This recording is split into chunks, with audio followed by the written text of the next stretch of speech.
নমস্কাৰ। আজি মই মোৰ গ্ৰন্থবাৰ্তা শিতানত স্বামী বিবেকানন্দৰ জীৱনৰ আধাৰত ৰচিত বিলে নামৰ গ্ৰন্থ এখন সম্পৰ্কে দুআষাৰ ক'বলৈ ওলাইছোঁ। গ্ৰন্থখন সম্বন্ধে ক'ব যোৱাৰ আগতে মই লেখক সম্পৰ্কে দুআষাৰ ক'ব লৈছোঁ। যিজন ব্যক্তিয়ে মাৰ্কিন যুক্তৰাষ্ট্ৰৰ হাৰ্ভাৰ্ড বিশ্ববিদ্যালয়ত অসমীয়া গ্ৰন্থ সংৰক্ষণৰ গুৰি ধৰিছিল, সেইজনে হৈছে গৌতম প্ৰসাদ বৰুৱা আৰু তেওঁৰে সৃষ্টি বিলে।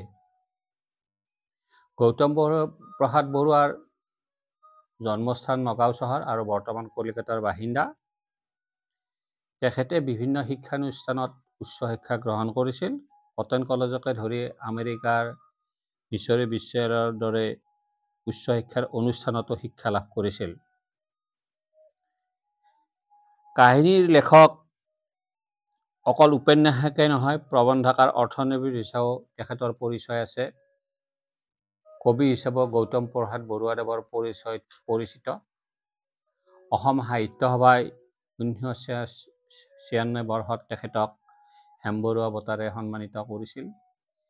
সেইদৰে অসম সাহিত্য সভাৰ বিলাসীপাৰা অধিৱেশনৰ কবি সন্মিলনত তেখেতে সভাপতিৰ আসনো গ্ৰহণ কৰিছিল। এনে এজন ব্যক্তিৰ দ্বাৰাই ৰচিত এই বিলে গ্ৰন্থখন সম্পৰ্কে মই আজি দুআষাৰ ক'বলৈ লৈছিলোঁ। গ্ৰন্থখন 2013 বৰ্ষত প্ৰথম প্ৰকাশ হৈছিল। উক্ত বছৰতে ইয়াৰ পুনৰ্মুদ্ৰণ হয়। 240 পৃষ্ঠাৰ এই গ্ৰন্থখন বনলতা প্ৰকাশক গোষ্ঠীয়ে প্ৰকাশ কৰে। গ্ৰন্থখনৰ প্ৰকাবন্ধা অতি সুন্দৰ। ইয়াত ব্যৱহৃত কাগজসমূহৰ মানদণ্ড উন্নত। সেইদৰে ছপাও বৰ উন্নত হৈছে। গ্ৰন্থখন বৰ আকৰ্ষণীয় গ্ৰন্থ। সেয়েহে পাঠক সমাজত মই এই গ্ৰন্থখন সম্পৰ্কে দুআষাৰ ক'বলৈ গৈছোঁ। গ্ৰন্থখনৰ আৰম্ভণিতে পাতনিতে অনুৰাধা শৰ্মা পূজাৰী বাইদেৱে কৈছে যে বিলে এখন অনবদ্য উপন্যাস। অসমীয়া সাহিত্যৰ বিলে এক অভিনৱ সংযোজন। লেখকে মূলতঃ গ্ৰন্থখনত তিনিটা চৰিত্ৰক প্ৰাধান্য দিছে। সিদ্ধাৰ্থ, শংকৰ আৰু সংগীতা নামৰ তিনিটা চৰিত্ৰৰ আলমতে গ্ৰন্থখনৰ আৰম্ভণি কৰিছে আৰু মুখনিও তেনেকৈ মাৰিছে। প্ৰকৃততে স্বামী বিবেকানন্দৰ ঘৰুৱা নাম আছিল বিলে। জন্ম অৱস্থাত তেওঁক নৰেন্দ্ৰনাথ বুলিয়ে জানিছিল আৰু মাতৃয়ে মৰমতে তেওঁক বিলু বুলি সম্বোধন কৰিছিল। এজন সৎ আৰু যোগ পুৰুষৰ আধাৰতে এই গ্ৰন্থখন ৰচিত। তেওঁৰ শৈশৱ, যৌৱন, শিক্ষা জীৱন, বৈবাহিক জীৱন এই গ্ৰন্থখনত সকলো সামৰি লৈছে।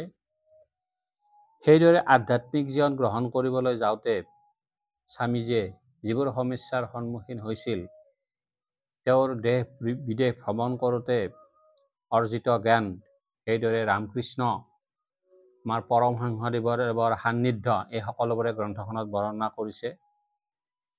বিলেৰ মাতৃৰ নাম আছিল ভুৱনেশ্বৰী। পিতৃৰ পেচা আছিল ওকালতি। ভুৱনেশ্বৰীয়ে 10টা সন্তানৰ মাতৃত্ব গ্ৰহণ কৰিছিল।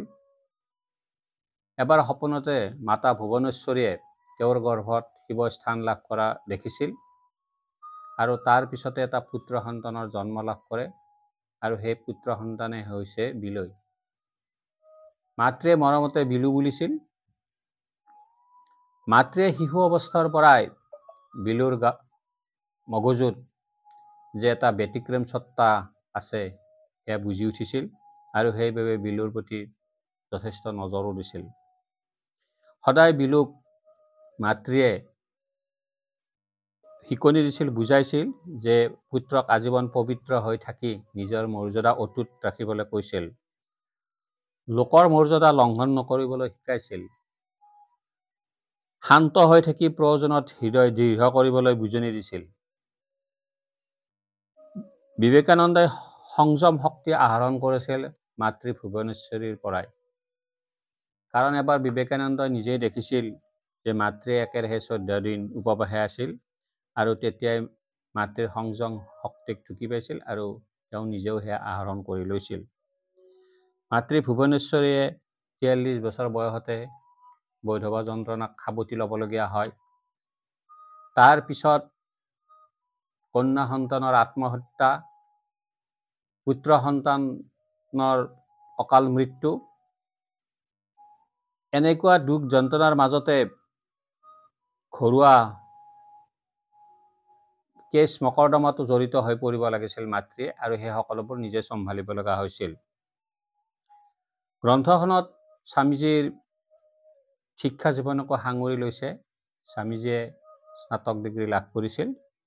কলিকতাৰ প্ৰেচিডেন্সি কলেজকে ধৰি পিছলৈ স্কটিছ চাৰ্চ কলেজতো অধ্যয়ন কৰিছিল, আৰু 1854 চনত তেওঁ স্নাতক ডিগ্ৰী লাভ কৰিছিল।